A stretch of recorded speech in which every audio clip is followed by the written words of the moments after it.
I am excited to introduce Christie. Christie and I have been chatting over Twitter, so nice to see you in real life. She is the CEO of Gamers.Vote, which is a nonpartisan, nonprofit, pro-democracy organization that encourages and supports the active participation. If you guys know anything about gaming, you know it's all about community. And Gamers.Vote leads a coalition of various organizations as a unifying brand to make voting a priority and help gamers make sure that their voices and votes are counted and are heard.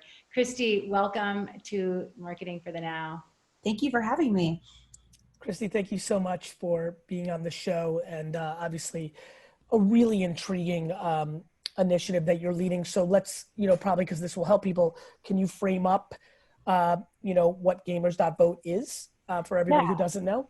Sure. So, she just basically said it. So we are a nonpartisan, nonprofit organization that's very pro-democracy, but one of the best parts about that is we've evolved so much, as any startup would. This actually began in 2018, and it was back then originally intended to be a one-day vote-a-thon that would happen on July 4th. And, then COVID hits and the interest, we already had partners that building up into 2018 and coming to this point, we were expecting people to be like, oh no, we have a lot going on right now. And instead it just continued to roll in. And what we had to do was get flexible, holding anything to one date. And the inbound and the conversations we were having has led us to taking us all the way to November 3rd and beyond. So what has been the most surprising thing for you, if you think back? What's so fun about, kind of interviewing, even when I just started that, I liked how your head went up and I do the same move. It's a fun question. I think there's a lot of insight to be had on the person that's leading something when they're asked, what is the most surprising thing that has happened based on the way you thought it would be or it would go and what's actually transpired? Anything stand out? And Maha, I'm going to need you. Yeah. I'm eating a huge salad. And so I'm going to in this interview, so I'm going to need you to ask some questions while I eat some. No, I'm excited. I want to hear answer this and then I'll jump in. Sure. I think when we went from just having a vote-a-thon, which obviously would have been more about just hey, go vote messaging, we were able to have more time to do more thoughtful programming and help our partners. We realized how important the content side of it was. And that allowed us to pick and pinpoint strategic dates. Obviously, a lot of those happen in September and October. And so with that, we've actually had the ability to spend March to July and onwards connecting partners. So being like, hey, Columbia Records, this is happening over here. Do you think you can do something? And HyperX, can you send incredible headsets over here? And hey, FaZe, do you have any players that we can insert into the various tournaments that we have planned? And with that, I think it's that community vibe that we love so much about gamers that we get to continue to be like, look how awesome this is. We're coming together.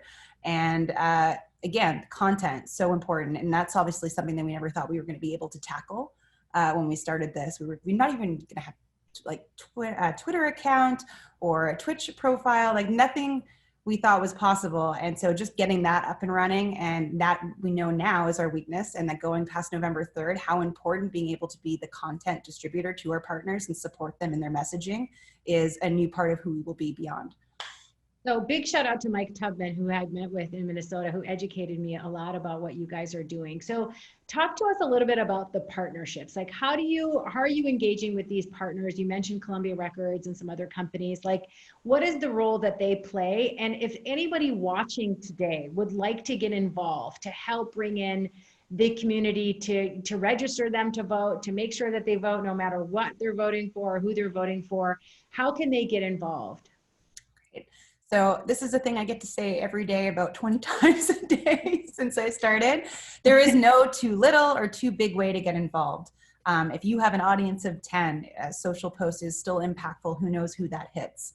Being able as an organization to push out any messaging about the importance of changing the discourse, even saying to go vote is political, is really helpful to the community at large as we continue to create a culture that, is gaming and voting is synonymous. It's about who you are. It's a normal part of your life, is so helpful. We have partners meeting us everywhere in between. I think I expected most people to just do the bare minimum, and most of our partners are meeting us in the middle to creating tentpole events and finding great ways to collaborate and turn it into something epic.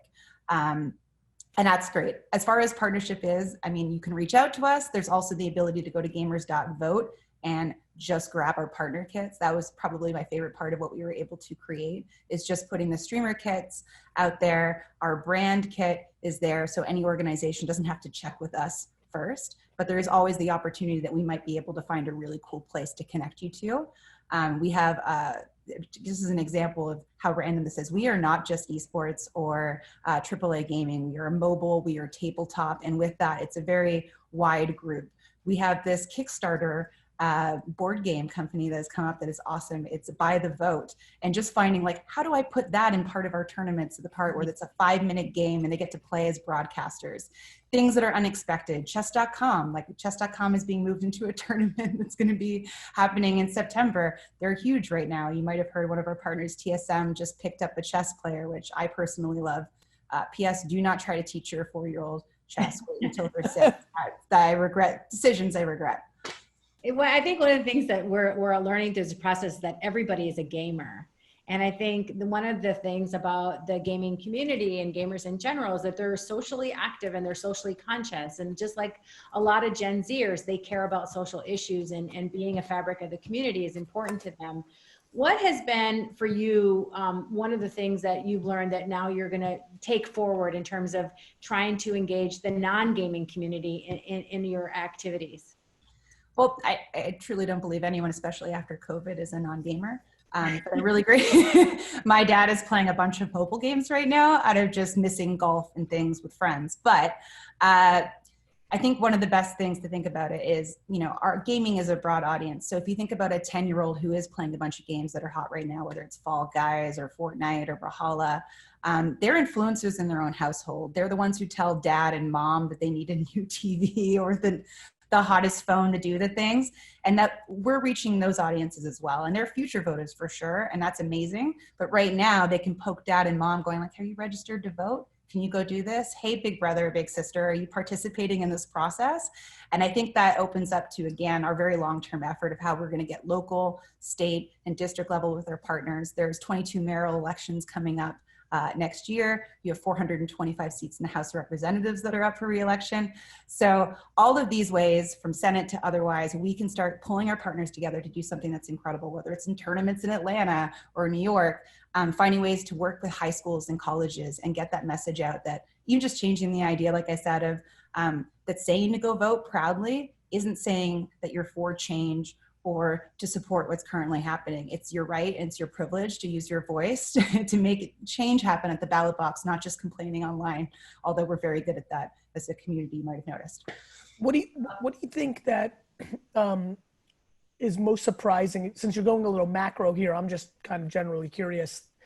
You know, where is the lack of education of how to actually vote during this time coming from, whether it's mail-in or location? Like, what are you seeing as like thematics as we head into the season? Well, I mean, there's definitely a lot of mixed information about that, but that's where we rely on our nonprofit partners, which we have a lot of.